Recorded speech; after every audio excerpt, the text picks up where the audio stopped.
Hello students. तो आज इस वीडियो में हम हीट एंड थर्मोडायनामिक्स के पीवाईक्यूज करेंगे। जेई मेन 22 और 23 के उसमें से ये पहला question.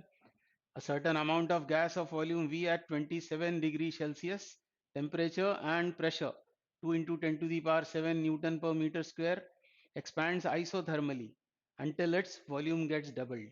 Later, it expands adiabatically until its volume gets redoubled. The final pressure of the gas will be use gamma is equals to 1.5. तो दो प्रोसेस हो रही हैं। पहली प्रोसेस कैसी है? Isothermal expansion. वॉल्यूम उसका V है और आइसोथर्मली एक्सपैंड होकर वॉल्यूम हो गया है 2V, मतलब डबल हो गया है। ये पहली प्रोसेस आइसोथर्मल। बाद में हो रही है एडियाबेटिक प्रोसेस और उसका वॉल्यूम रीडबल हो गया, मतलब V से 2V और फिर 2V से हो गया वो 4V। हमको बताना है फाइनल प्रेशर गैस का कितना होगा। तो पहले कौन से हैं वेरिएबल्स, क्या क्या हैं? वॉल्यूम है V, टेम्परेचर है 27 डिग्री सेल्सियस और प्रेशर दे रखा है 2 इंटू 10⁻⁷ न्यूटन पर मीटर स्क्वायर।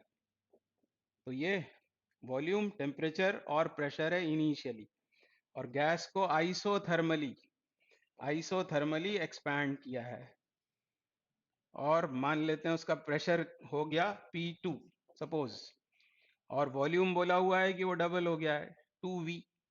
और आइसोथर्मल प्रोसेस है तो टेम्परेचर तो कांस्टेंट बना रहेगा, और यदि हमको P2 चाहिए तो हम यहाँ लगाएंगे बॉयल्स लॉ। बॉयल्स लॉ से क्या लिखेंगे? P1V1 is equal to P2V2। तो P2 हमको फाइंड आउट करना है, तो P2 क्या हो जाएगा? P1V1, मतलब ये 2 into 10⁻⁷ into V, P1V1 upon क्या हो जाएगा? यहाँ से वॉल्यूम से डिवाइड करेंगे 2V से, तो V कैंसल आउट होकर ये सॉल्व होकर आ जाएगा 10⁻⁷ न्यूटन पर मीटर स्क्वायर। तो ये हो गया प्रेशर। ये पहली प्रोसेस आइसोथर्मली उस गैस को एक्सपैंड करके उसके वॉल्यूम को डबल कर दिया है। और अब क्या किया है? अब इसको एडियाबेटिकली एक्सपैंड किया है, एडियाबेटिकली एक्सपैंड किया है इसको, और वॉल्यूम हो गया इसका फिर से डबल, मतलब 2V से वो कितना हो गया? 4V। और प्रेशर हो गया मान लो P3। अब यहाँ पर हम एडियाबेटिक लॉ लगाएंगे। जैसे यहाँ क्या लगाया था हमने? यहाँ लगाया था Boyle's law, P1V1 is equal to P2V2, और फिर हमने P2 फाइंड आउट कर लिया यहाँ से। अब यहाँ लगेगा एडियाबेटिक लॉ। क्या होता है वो? PV to the power gamma is equal to constant. बस इस बात को ध्यान रखकर इसके लिए, इस वाले प्रोसेस के लिए हम एडियाबेटिक लॉ लगा देते हैं और फिर आंसर हमको मिल जाएगा। क्या करें? P2 P2 P2 हमको मिल चुका है 10⁻⁷। वॉल्यूम कितना है? वॉल्यूम है 2V to the power gamma is equal to P3 जो हमको फाइंड आउट करना है। वॉल्यूम कितना है? वॉल्यूम है 4V to the power gamma, और इसको सॉल्व करके यहाँ से हम P3 फाइंड आउट कर लेंगे। तो ये होगा 10⁻⁷, और इसको डिनोमिनेटर में लाएंगे तो V कैंसल आउट, बचेगा क्या? 1/2। और हमसे गामा कितना बोला है? 3/2, तो इसकी पावर हो जाएगी 3/2। बस इसको हमको सॉल्व करना पड़ेगा। अब इसको क्या लिख सकते हैं आप? 2 टू दी पावर, क्या लिख सकते हैं इसको? 2 टू दी पावर हाफ का क्यूब, इस तरह लिखा जा सकता है, मतलब √2 का क्यूब। और √2 का क्यूब मतलब कितना हो जाएगा? वो हो जाएगा 2√2 और आगे इसको यदि सॉल्व करना है तो 10⁻⁷, 1/2 को 0.5 लिख लें, और 1/√2 होता है 0.7, यानी कितना हो गया? 0.35। 0.35, इन दोनों का प्रोडक्ट 0.35 इंटू 10⁻⁷, और ये आंसर आएगा किसमें? न्यूटन पर मीटर स्क्वायर, मतलब पास्कल में। तो ये हमारा आंसर हुआ। फाइनल प्रेशर होगा ये 0.35। इसमें से देख लेते हैं कौन सा ऑप्शन सही होगा। या तो ये सही है या फिर ये सही है। पावर पर है 6, यानी इसमें 10 का मल्टीप्लाई 10 से डिवाइड करेंगे तो 3.5 इंटू 10⁶ पास्कल, मतलब ऑप्शन बी करेक्ट हो जाएगा। अब ये next question, following statements are given. 5 statements दिए हुए हैं और हमको करेक्ट आंसर चूज करना है इन ऑप्शंस में से। तो एक एक करके सबको चेक करते हैं। पहला स्टेटमेंट क्या है? The average kinetic energy of a gas molecule decreases when the temperature is reduced. तो एवरेज काइनेटिक एनर्जी किसी गैस मॉलिक्यूल की कितनी होगी? तो यदि फॉर्मूला भूल गए हैं तो कैसे याद लाएंगे? हाफ m, ये मास ऑफ ईच मॉलिक्यूल, और यहाँ आएगा V_RMS²। वैसे क्या आना चाहिए था यहाँ आना चाहिए था V² बार, मतलब मीन स्क्वायर वेलोसिटी, और मीन स्क्वायर वेलोसिटी V²RMS के बराबर होती है। तो ऐसे लिख लें तो ये आ गई हमारे पास में average kinetic energy of a gas molecule. अब V_RMS² को हम क्या लिख सकते हैं? इसको लिख सकते हैं हम √3kT/m, और उसका स्क्वेयरिंग करेंगे तो क्या आ जाएगा? 3kT/m। ये किसी आइडियल गैस के लिए बात हो रही है, m कैंसल आउट होकर ये आ गया 3/2 kT। ये आपने काइनेटिक थ्योरी ऑफ गैसेस में पढ़ा हुआ है। तो ये आ गई काइनेटिक एनर्जी। इन जनरल ये होती है F/2kT, पर अभी हाल फिलहाल इससे काम चल जाएगा K प्रोपोर्शनल टू T। मतलब average kinetic energy absolute temperature से होती है डायरेक्टली प्रोपोर्शनल। मतलब जब टेम्परेचर रिड्यूस करेंगे तो एवरेज काइनेटिक एनर्जी भी रिड्यूस हो जाएगी। इसका मतलब ये स्टेटमेंट सही है। Statement 1 is correct. तो 1 वाले ये 3 आंसर्स हैं, A, B और D, मतलब ये तो इनकरेक्ट हो गया। अब सेकेंड में क्या बोला हुआ है? The average kinetic energy of a gas molecule increases with increase in pressure at constant temperature. Temperature constant है, प्रेशर को इंक्रीज करने पर एवरेज काइनेटिक एनर्जी इंक्रीज होती है। अब इस बात को समझने के लिए हम लिखते हैं pressure formula. P is equal to क्या होता है? 1/3 small m, mass of each molecule, और फिर total number of molecules volume V में, और यहाँ क्या आता है? यहाँ आता है V_RMS²। यह pressure formula, pressure exerted by a gas on the walls of vessel 1/3 mn V²RMS/V। V मतलब वॉल्यूम है, ये वेलोसिटी है। अब क्या बोला है यहाँ पर? यहाँ बोला है कांस्टेंट है टेम्परेचर और प्रेशर को इंक्रीज कर रहे हैं। तो पहले इसको रीअरेंज करते हैं, पहले से इसमें से निकालते हैं हम काइनेटिक एनर्जी कितनी होगी। काइनेटिक एनर्जी के लिए इसमें कर देते हैं 2 से मल्टीप्लाई और 2 से डिवाइड। तो ये 2 का मल्टीप्लिकेशन और ये 2 का डिवाइड करके हाफ m V²RMS। तो ये निकल कर आ गई हमारे पास में average kinetic energy, half m V²RMS। बची हुई क्वांटिटीज को ट्रांसपोज करें तो 3PV अपॉन यहाँ आएगा n। अब क्या क्या कांस्टेंट दिया हुआ है हमको? टेम्परेचर कांस्टेंट है और प्रेशर को इंक्रीज कर रहे हैं, पर हमको किसके बारे में नहीं बताया? वॉल्यूम के बारे में। तो हम बॉयल्स लॉ से जानते हैं कि टेम्परेचर यदि कांस्टेंट है तो PV ये कांस्टेंट रहेगा, PV कांस्टेंट होगा, ये कांस्टेंट है, और नंबर ऑफ मॉलिक्यूल्स भी कांस्टेंट है, यानी काइनेटिक एनर्जी कैसी हो गई? कांस्टेंट। इसका मतलब ये स्टेटमेंट रॉन्ग हो गया। The average kinetic energy of gas molecule increases with increase in pressure at constant temperature. या फिर डायरेक्टली यहाँ से देख सकते थे कि V_RMS² है और ये डिपेंड करता है सिर्फ टेम्परेचर पर। तो टेम्परेचर यदि कांस्टेंट है तो काइनेटिक एनर्जी जो एवरेज है वो भी कांस्टेंट बनी रहेगी, यानी ऑप्शन ये जो स्टेटमेंट 2 है ये इनकरेक्ट है। फिर आगे क्या बोल रहे हैं? The average kinetic energy of gas molecule decreases with increase in volume. तो इसमें कंडीशन नहीं दी है कि वॉल्यूम इंक्रीज कैसे हो रहा है। यदि ये बोलता वो कि वॉल्यूम इंक्रीज कर रहे हैं एट कांस्टेंट प्रेशर, तो वॉल्यूम इंक्रीज करेंगे कांस्टेंट प्रेशर पर तो V प्रोपोर्शनल टू T हो जाता। तो कोई कंडीशन यहाँ बतानी चाहिए थी, तो कंडीशन स्टेटेड नहीं है, इसलिए ये ऑप्शन भी रॉन्ग है। फिर यहाँ क्या बोल रहे हैं? Pressure of a gas increases with increase in temperature at constant pressure. यहाँ भी प्रेशर लिखा हुआ है और यहाँ भी प्रेशर लिखा है। एक्चुअली इसको होना चाहिए था वॉल्यूम। कांस्टेंट वॉल्यूम पर प्रेशर इंक्रीज किया तो क्या होगा? कांस्टेंट वॉल्यूम पर प्रेशर इंक्रीज करेंगे तो V_RMS² भी इंक्रीज हो जाएगा with increase in temperature. Temperature increase कर रहे हैं, प्रेशर इंक्रीज कर रहे हैं, तो V_RMS² भी इंक्रीज होकर काइनेटिक एनर्जी बढ़ जाएगी। पर इसकी जगह यहाँ वॉल्यूम होना चाहिए था। यदि वॉल्यूम होता तो फिर ये स्टेटमेंट करेक्ट हो जाता। अगला क्या है? The volume of a gas decreases with increase in temperature. Volume of a gas, इसमें भी कंडीशन नहीं बताई हुई है कि किस कंडीशन पर ऐसा हुआ है, यानी ये भी रॉन्ग है। यानी ऑप्शन 1 और 4 करेक्ट होगा, और 4 तभी करेक्ट होगा जब यहाँ वॉल्यूम होगा, और इसलिए ऑप्शन ए करेक्ट है, ये मानते हुए कि ये प्रेशर नहीं बल्कि क्या है, वॉल्यूम। अदरवाइज इसमें से कोई भी ऑप्शन करेक्ट नहीं था। तो अभी अगला question, a unit scale is to be prepared whose length does not change with temperature and remains 20 centimeter using a bimetallic strip made of brass and iron, each of different lengths. The length of both components would change in such a way that difference between their lengths remains constant. If length of brass is 40 centimeter and length of iron will be in centimeter. तो 10 second में solve होने वाला question है। यदि आपने इसको पहले कर रखा हो, इसको पहले डिटेल में समझते हैं। एक्चुअली क्वेश्चन यहाँ से स्टार्ट हो रहा है, ऐसा मानकर चलें। Length of both components would change, हमको दे रखी है एक बायोमेटालिक स्ट्रिप जिसमें ब्रास और आयरन यूज हुआ है।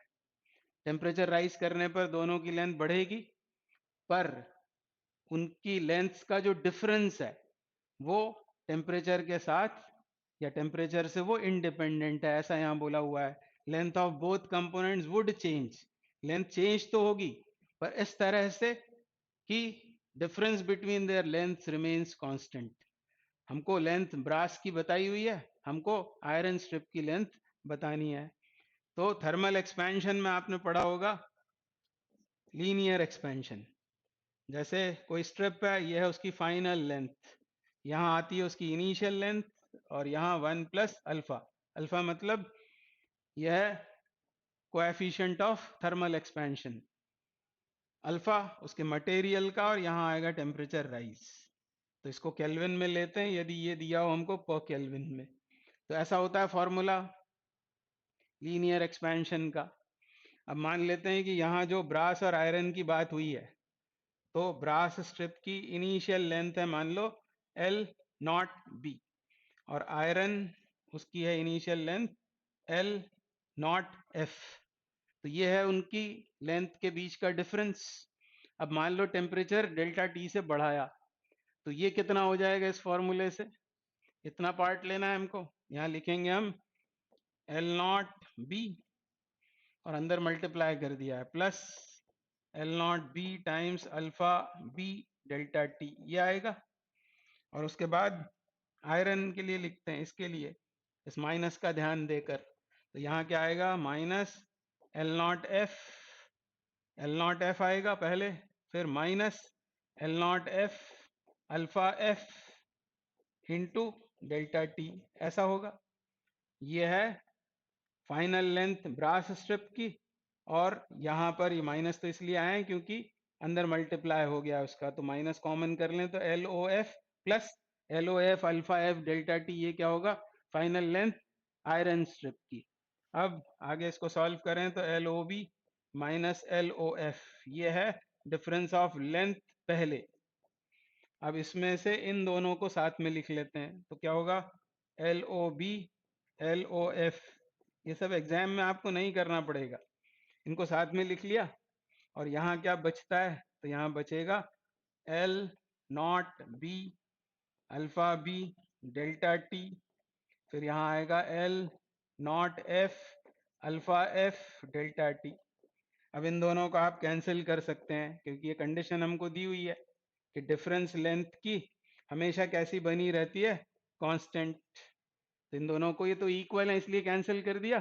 कंडीशन हमको ये मिल गई कि यदि टेम्परेचर राइज के साथ में यदि डिफरेंस ऑफ लेंथ कांस्टेंट बना हुआ है, तो ऐसा ये कंडीशन निकल कर आएगा। इसमें भी जब आप इसको LHS RHS में लिखेंगे, डेल्टा टी कैंसिल आउट होकर आप इसको डायरेक्ट ऐसा लिख सकते हैं, L O F alpha F is equal to L O B alpha B. बस ये फॉर्मूला हमको यहाँ पर यूज करना था, हमको ये फाइंड आउट करना है आयरन स्ट्रिप की लेंथ, तो अल्फा एफ को उधर ले जाएंगे। एल ओ बी कितना होगा, वो दे रखा है 40 सेंटीमीटर, और अल्फा बी, अल्फा ब्रास का दे रखा है 1.8 टाइम्स 10 टू दी पावर -5, और अल्फा एफ ये दे रखा है मतलब 18/12, ऐसा होगा। ये 10 की पावर्स तो कैंसिल आउट हो जाएंगी, डेसिमल भी हट जाएगा, 18/12, और ये आंसर आएगा सेंटीमीटर में। तो ये 2 बार, ये 3 बार कैंसिल, ये 20 बार, यानी 60 सेंटीमीटर इसका आंसर हो जाएगा। मतलब इसको फिल करेंगे 60 से।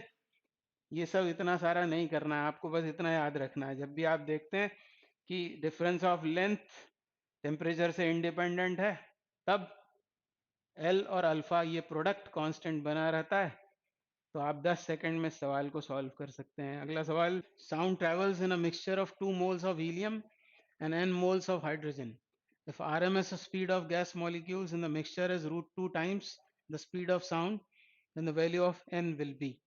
यही मेन 25 जुलाई 22 में पूछा हुआ क्वेश्चन, बहुत ही अच्छा क्वेश्चन है।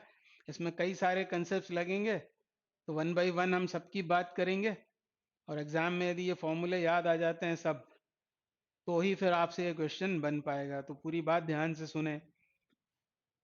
इस स्टेटमेंट में यहाँ बोला हुआ है RMS speed of gas molecules in the mixture. Mixture किसका है? वो है हीलियम और हाइड्रोजन का। उस मिक्सचर में आरएमएस स्पीड उसी मिक्सचर में साउंड की स्पीड का √2 टाइम्स है। पहले तो ये इंफॉर्मेशन हमको दिया हुआ है, क्या बोल रहे हैं? V R M S is √2 times velocity of sound. तो मैं आपको याद दिलाता हूँ, आपने पढ़ा होगा आरएमएस स्पीड का ये वाला फॉर्मूला, कई सारे होते हैं, उसमें से ये लगाएंगे 3p/ρ। p is pressure, rho is density. ऐसा क्यों? क्योंकि साउंड वाले चैप्टर में आपने पढ़ा है वीएस लाप्लास का फॉर्मूला, वो होता है गामा p/ρ, इसलिए ये फॉर्मूला मैंने यूज किया है। गामा क्या है? उस मिक्सचर के लिए cp/cv, मोलार स्पेसिफिक हीट्स का रेशो, p प्रेशर और रो है डेंसिटी। इन दोनों में क्या रिलेशन होगा? रिलेशन बनाने के लिए क्या करेंगे, इसमें हम गामा का मल्टीप्लायर गामा से डिवाइड कर देते हैं, तो गामा p/ρ ये बन जाएगा वीएस, बचेगा क्या? गामा p/ρ, तो बच जाएगा 3/गामा, और ये क्या है? ये है वी आर एम एस। अब इस मिक्सचर के लिए हमसे ऐसा बोला हुआ है V R M S upon V S √2 है, V R M S upon V S is √2, तो √2 इज इक्वल टू √3/गामा, स्क्वेयरिंग कर दी बोथ साइड्स, तो हमको मिल गया गामा मिक्सचर का। मिक्सचर का गामा कितना आ जाएगा? वो आ जाएगा 3/2। तो पहला काम तो हमको यही करना था।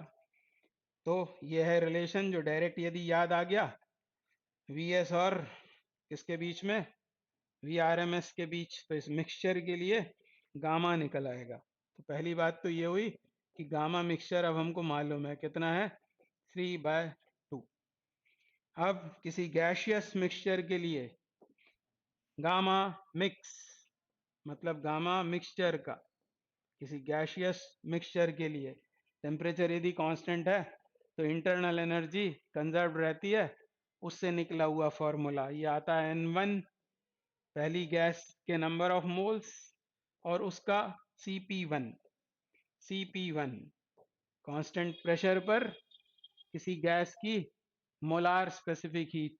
CP1 आप जानते हो, CP मतलब molar specific heat at constant pressure, CP1।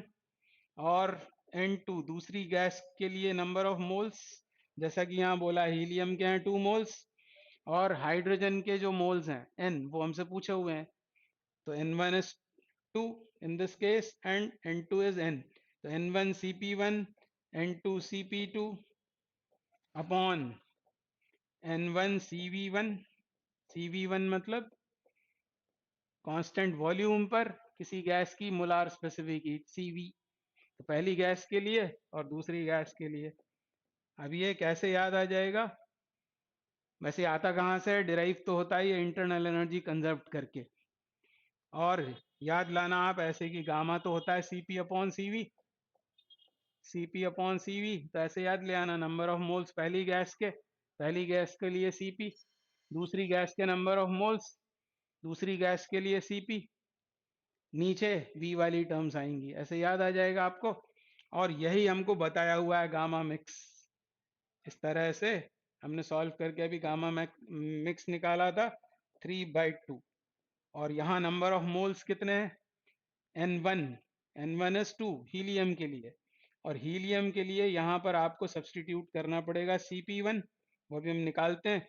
N2, N2 is N, और यहाँ आएगा Cp2 हीलियम के लिए, और यहाँ N1 फिर से 2 टाइम्स Cv1 किसके लिए, हीलियम के लिए, और Cv2 फॉर हाइड्रोजन। अब ये निकालते हैं। अब Cp1 Cv1 के लिए मैं आपको बताता हूँ, Cv ये होता है Fr/2, आपको पता होगा F है डिग्री ऑफ फ्रीडम, और Cp क्या होता है, तो Cp के लिए इसमें एक R और जोड़ देते हैं, तो ये बनकर आता है F/2 + 1 टाइम्स R। तो ये है Cp और Cv के फॉर्मूले जो याद होने चाहिए, और भी होते हैं R/γ-1, पर अभी इसकी ज़रूरत है हमको।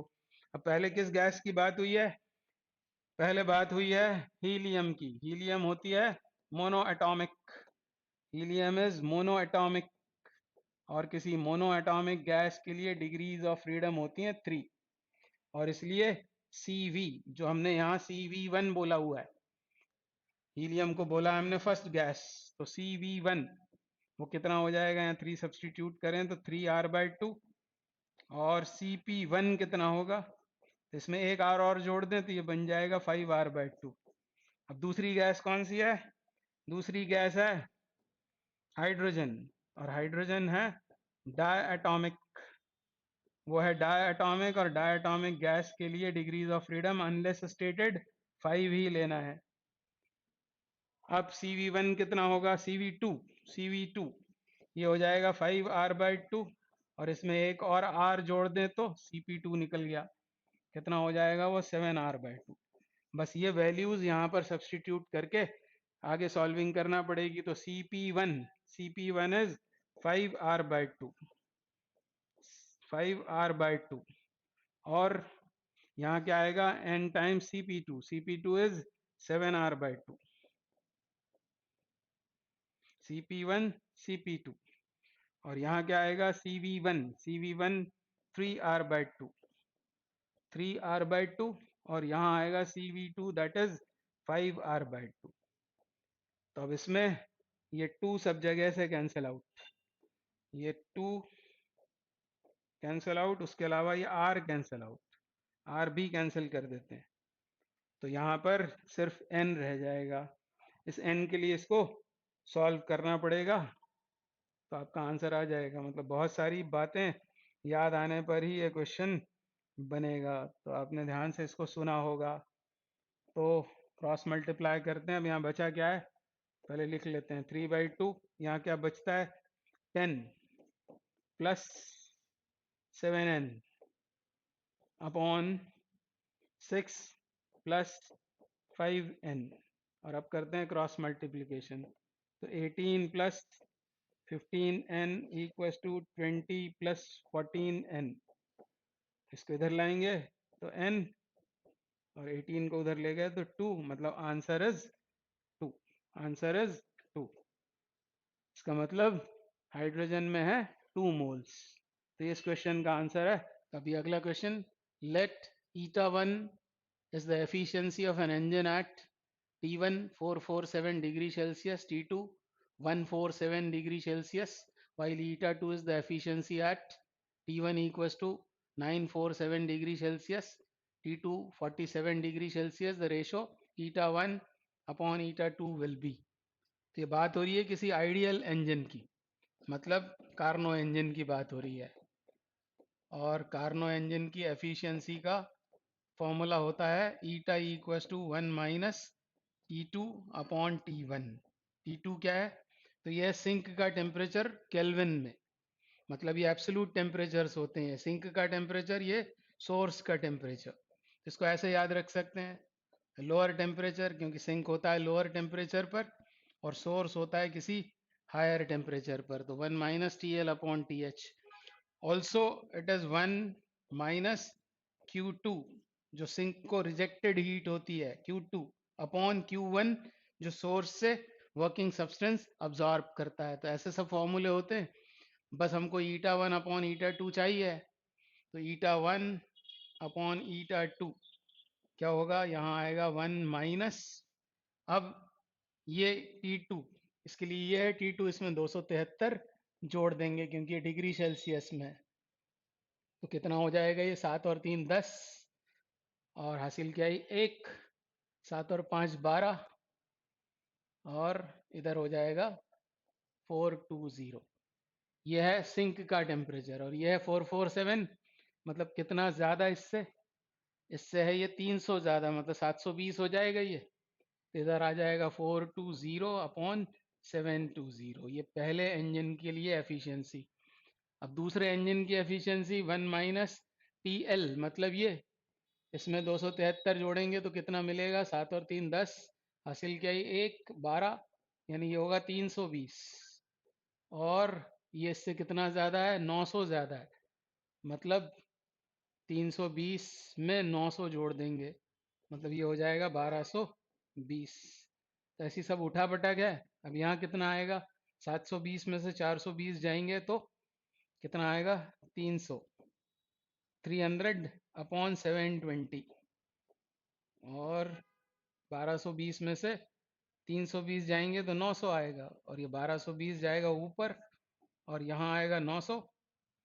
3 बार ये कैंसिल आउट हुआ, एक जीरो और कम कर देते हैं, अब डिवाइड डिवाइड करना पड़ेगा आपको। तो ये आ रहा है 122/3/720 इंटू, अच्छा ये 3 भी नहीं है, 3 है नीचे, डिनोमिनेटर में 3 है।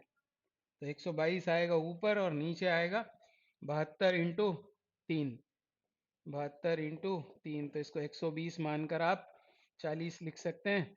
40/72 ये इसका आंसर होगा। सॉल्व आप करोगे तो ये आने वाला है 0.56। इम्पॉर्टेंट तो ये बात है, कैलकुलेशन तो आप कर लेंगे, बस सावधान रहना, यहाँ पर केल्विन में टेम्परेचर सब्सटीट्यूट करना है। अभी next question, an ice cube of dimension 60 centimeter into 50 centimeter into 20 centimeter is placed in an insulation box of wall thickness 1 centimeter. The box keeping the ice cube at 0 degree Celsius of temperature is brought to a room temperature 40 degree Celsius. The rate of melting of ice is approximately given latent heat of fusion of ice and thermal conductivity of insulation wall. तो क्या है question है, cuboidal insulation box है जिसकी dimensions हमको दी हुई है, ये लेंथ, ये ब्रेथ और ये हाइट। तो यहाँ क्यूब की जगह होना था क्यूबॉइडल, तो क्यूबॉइडल इंसुलेशन बॉक्स है। कितनी वॉल्स होंगी उसमें, 6। हर वॉल की थिकनेस कितनी है, 1 सेंटीमीटर। उस बॉक्स के अंदर आइस क्यूब्स भरे हुए हैं 0 डिग्री सेल्सियस पर, और ऐसे किसी बॉक्स को लाया गया है रूम टेम्परेचर पर 40 डिग्री सेल्सियस पर। तो होगा क्या, तो हीट कंडक्ट होगी रूम से उस बॉक्स के अंदर, और उस हीट को अब्जॉर्ब करके आइस मेल्ट होगी। हमको बताना है rate of melting of ice approximately कितना है। तो ऑप्शंस को देखें आप तो यूनिट से मालूम चल रहा है कि हमको किलोग्राम पर सेकेंड फाइंड करना है। इसका मतलब हमको ये पता करना है कि कितना मास आइस का पर सेकेंड मेल्ट होता है, यही है rate of melting of ice. तो अब मेल्टिंग के लिए जो हीट अब्जॉर्ब करेगी आइस जो 0 डिग्री सेल्सियस की है, तो कितनी हीट अब्जॉर्ब करेगी वो, ml। इसमें L क्या होगा, latent heat of fusion of ice. और ये हीट एनर्जी मिलेगी कहाँ से, तो जो जो सप्लाई होगी या कंडक्ट होगी रूम से उस बॉक्स के अंदर। तो कंडक्टिविटी का ये वाला फॉर्मूला लगाना पड़ेगा हमको, के ए जानते होंगे आप, θ1 - θ2 इंटू टी अपॉन डी। ये आपने हीट ट्रांसफर वाले चैप्टर में पढ़ा हुआ फॉर्मूला है, कंडक्शन में पढ़ा है। के is coefficient of thermal conductivity जो गिवन है, एरिया क्या होगा, तो एरिया उन 6 वॉल्स का होगा। उस क्यूबॉइड की जो 6 वॉल्स होंगी उनका टोटल एरिया यहाँ पर सब्सटीट्यूट करना पड़ेगा। अब वो एरिया आएगा कैसे, तो आप जानते हैं वो होता है 2 times LB plus BH plus HL, या AB plus BC plus CA। तो ये एरिया निकाल लेते हैं पहले, 2 times length into breadth, length is 60, breadth is 50, तो यहाँ आएगा 3000, पर ये किस में आएगा, सेंटीमीटर स्क्वायर में, प्लस BH मतलब ही 1000, और फिर HL मतलब 1200, और ये सब कुछ, ये तीनों ही आएंगे सेंटीमीटर स्क्वायर में, उनको मीटर स्क्वायर में बदलने के लिए 10⁻⁻4 का कर दिया ये मैंने मल्टीप्लाई। और ये कितना हुआ, 4000, मतलब 5200, 2 टाइम्स ये हुआ 5200 इंटू 10⁻⁻4। तो ये दोनों मिलकर कितने हुए, 104। 52 इंटू 2, 104, और ये 2 जीरोज उसको दे दें इसको, तो ये -2 मीटर स्क्वायर। ये एरिया हमको उस फॉर्मूले में यूज़ करना है। अब जैसा कि मैंने पहले कहा, हमको ये फाइंड करना है m/t, तो इसको अलग कर लेते हैं यहाँ से, m/t। तो ये कितना हो जाएगा, m/t, तो t चला गया है उधर, और l को लाएंगे नीचे, मतलब यहाँ आएगा पहले k is given to be 0.05। फिर एरिया, एरिया कितना, 104 टाइम्स 10⁻⁻2, ये एरिया। फिर टेम्परेचर डिफरेंस, बाहर कितना है 40 डिग्री सेल्सियस रूम में टेम्परेचर, अंदर है 0, यानी यहाँ आएगा 40 डिग्री सेल्सियस। उसको हम 40 केल्विन भी मान सकते हैं, क्योंकि डिग्री सेल्सियस का चेंज केल्विन में चेंज के बराबर होता है। तो यहाँ आएगा 40, टी तो उधर चला गया है, नीचे क्या आएगा, एक तो लेटेंट हीट 3.4 इंटू 10⁻⁵ ये आएगा लेटेंट हीट ऑफ फ्यूजन, और फिर थिकनेस, थिकनेस है 1 सेंटीमीटर, तो उसका हमने मीटर बना दिया। ये इसको हमें सॉल्व करना पड़ेगा, और आंसर निकालना है हमको अप्रॉक्सीमेटली। और ऐसा इसलिए बोला हुआ है कि आप यहाँ पर इस डेसिमल को हटाओ, तो एक ज़ीरो और ऊपर चला गया, और इसको आप 3 टाइम्स इससे कैंसिल कर सकते हो, 3 टाइम्स, और ये ज़ीरो नीचे आएगा तो 2 10⁻², यहाँ भी आएगा तो ये इससे कैंसिल, तो ये ज़ीरो भी हट, ये डेसिमल भी हट गया।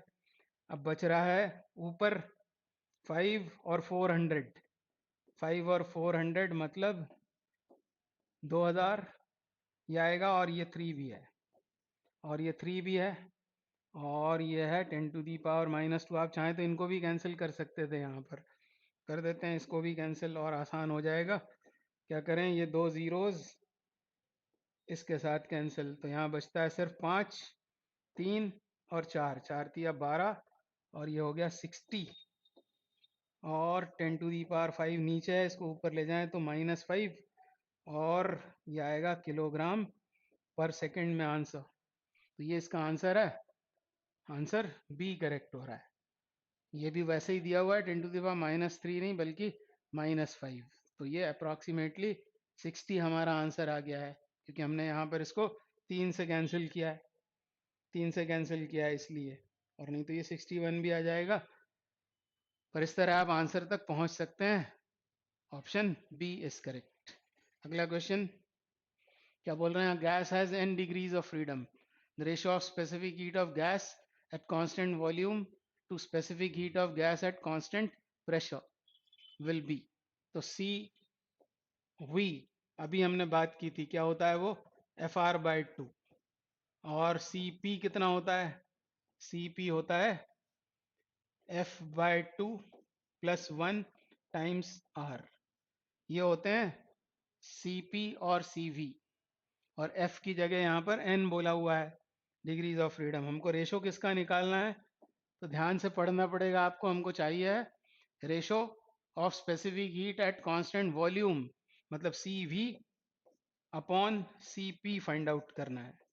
तो कितना हो जाएगा, वो CV ये है FR/2, और इसको आगे सॉल्व कर लें तो ये हो जाएगा F+2R/2, और ये रेसिप्रोकेट होगा तो 2/F+2 टाइम्स R, या R कैंसिल, वैसे तो रिलेशन याद होगा बहुत से बच्चों को। तो ये हुआ F/F+2, F की जगह N लिख दें तो N/N+2।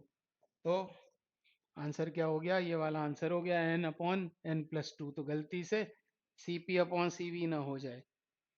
अगला क्वेश्चन क्या बोल रहे हैं, 7 mole of certain monoatomic gas undergoes a temperature increase of 40 Kelvin at constant pressure. The increase in the internal energy of the gas in this process. तो आपको पता होगा डेल्टा U ये होता है चेंज इन इंटरनल एनर्जी। क्या होता है वो? N C V delta T. सब कुछ आपको दिया हुआ है यहाँ पर। एन ये क्या है? नंबर ऑफ मोल्स, वो कितने दिए हैं? 7। अब सी वी क्या होता है? सी वी, सी वी किसके लिए? मोनो एटॉमिक गैस के लिए सी वी। तो सी वी का ये होता है formula F R by two, और क्योंकि ये मोनो एटॉमिक है इसलिए 3r/2। तो यहाँ आ जाएगा 3r/2। और टेम्परेचर में चेंज कितना है? 40 केल्विन इंक्रीज हुआ है टेम्परेचर 40। यहाँ पर सब्सटीट्यूट कर दें तो ये 2 से 20 बार कैंसिल हुआ, तो ये आ गया कितना? 14 तिया 42, 420 इंटू आर। आर क्या है? वो है यूनिवर्सल गैस कांस्टेंट, और यूनिवर्सल गैस कांस्टेंट वो 8.31। इसका मल्टीप्लाई करने पर ये जूल में आंसर आ जाएगा। अब इसको बस आपको मल्टीप्लाई करना है, मैं आपको इसका आंसर बतला देता हूँ। 3486 जूल आ रहा है। ये कितना? 3486 joule, and so option B is correct. तो हमेशा याद रखो इंटरनल एनर्जी का ये फॉर्मूला है, N C V delta D, delta T process कोई भी हो। तो ये इसका आंसर है। अगला क्वेश्चन करेंगे। Mono atomic gas at pressure P and volume V is suddenly compressed to 1/8 of its original volume. The final pressure at constant entropy will be. तो आपका ध्यान जैसे ही जाता है यहाँ सडनली, तो आपको समझ में आ गया कि ये प्रोसेस है एडियाबेटिक। ये प्रोसेस है एडियाबेटिक प्रोसेस, और हमको अब एडियाबेटिक लॉ लगाना पड़ेगा। उसके लिए हमको चाहिए होगा गामा। अब गामा किसी मोनो एटॉमिक गैस का कितना होता है? तो गामा का एक फॉर्मूला आप जानते होंगे, 1+2/f, जिसमें f क्या है? Degrees of freedom. तो मोनो एटॉमिक के लिए डिग्रीज ऑफ फ्रीडम होता है 3, यानी आ गया 5/3। तो ये गामा यूज करेंगे और लगाएंगे एडियाबेटिक लॉ। तो क्या लिखें? पहले का प्रेशर कितना है? P, वॉल्यूम कितना है? V to the power gamma, और बाद का प्रेशर हमको फाइंड आउट करना है, और वॉल्यूम हो गया 1/8 V/8 to the power gamma, और गामा यूज करेंगे 5/3। अब ये हमें फाइंड आउट करना है P डैश। तो P डैश बराबर P, ये भी आएगा डिनोमिनेटर में, रेसिप्रोकेट होकर ये बन गया 8 टू दी पावर गामा, और 8 को क्या लिख सकते हैं आप? 2 क्यूब, और गामा कितना है? 5/3। तो ये बन गया P into 2 to the power 5, और 2 टू दी पावर 5 कितना होगा? 2 दूनी 4, दूनी 8, दूनी 16, दूनी 32, यानी 32 P इसका आंसर हो जाएगा। 32 P is the correct answer. तो बहुत ही आसान सा क्वेश्चन है। अगला question. In first case Carnot engine operates between temperatures 300 Kelvin and 100 Kelvin. In second case, as shown in figure, a combination of two engines is used. The efficiency of this combination in second case will be. तो पहले जो बात हुई है first case में, first case में Karnaugh engine की efficiency कितनी होगी? तो एफिशिएंसी का जनरल फॉर्मूला क्या है? वो है work done upon heat absorbed. Work done upon heat absorbed ये होता है एफिशिएंसी।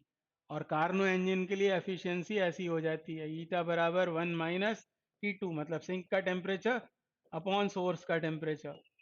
और कभी कभी इसको ऐसा भी लिख देते हैं Q2 अपॉन Q1। अभी तो ये फॉर्मूला लगेगा। फर्स्ट केस में वो कार्नो इंजन ऑपरेट हो रहा है between 300 kelvin and 100 kelvin. 100 kelvin ये सिंक का टेम्परेचर हो जाएगा, और सोर्स का टेम्परेचर कितना है? 300 केल्विन। तो एफिशिएंसी कितनी आ जाएगी? 1 माइनस 1/3, मतलब 2/3। तो ये तो केस 1। अब केस 2 में दो इंजन यूज हुए हैं, बोला हुआ है combination of two engine is use. तो इसके लिए एफिशिएंसी पहले डिराइव करते हैं, वो फॉर्मूला बाद में भी आपको काम आएगा। तो क्या हो क्या रहा है? ये जो है ये है सोर्स। पहले इंजन ने सोर्स से जो 300 केल्विन पर है कुछ एनर्जी अब्जॉर्ब करी, मान लो Q1, और W1 में ये W1 क्या हुआ? वर्क डन, कुछ कन्वर्ट हो गई वर्क डन में, बची हुई किसको दे दी? सिंक को। तो ये पहले इंजन ने काम किया।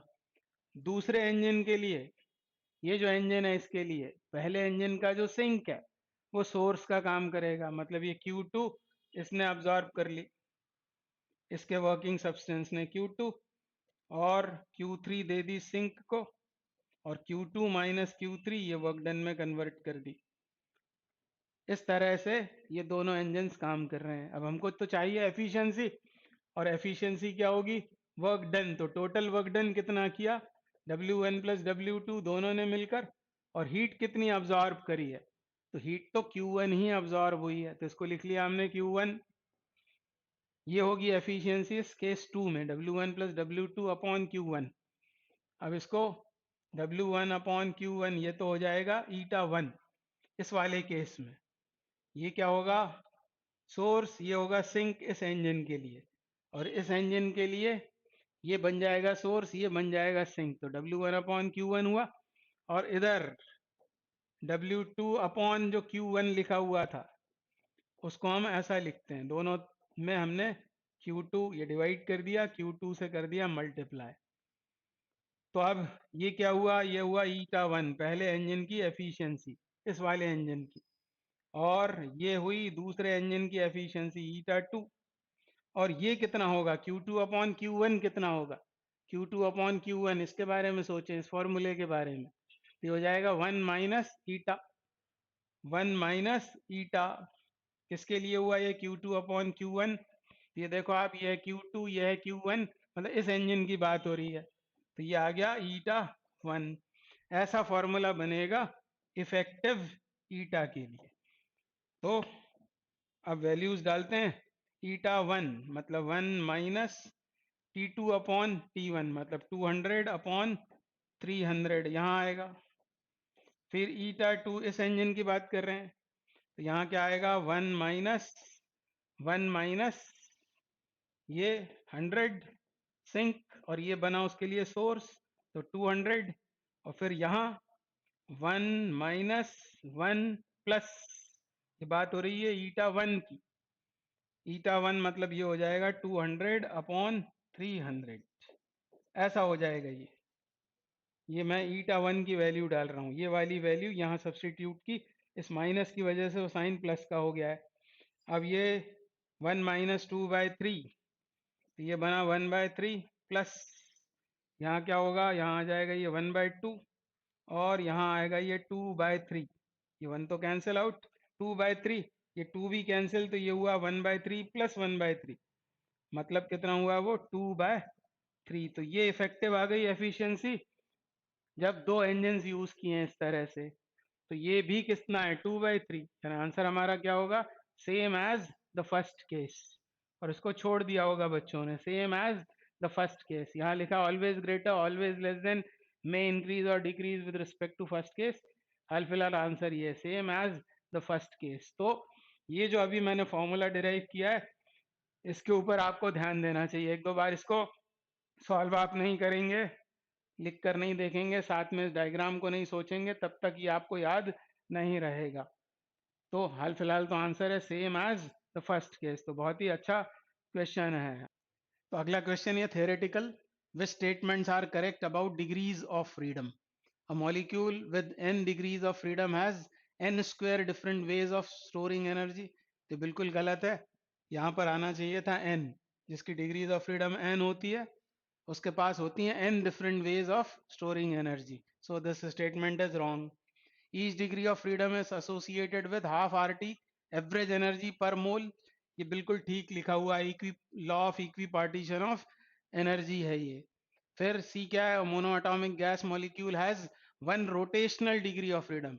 तो क्योंकि ये मोनो एटॉमिक गैस है, तो इसका मॉलिक्यूल इतना छोटा होता है कि वो रोटेट होगा भी तो रोटेशनल काइनेटिक एनर्जी नेग्लिजिबल होगी, तो इसके पास रोटेशनल डिग्री ऑफ फ्रीडम नहीं होती, यानी ये ऑप्शन भी गलत है।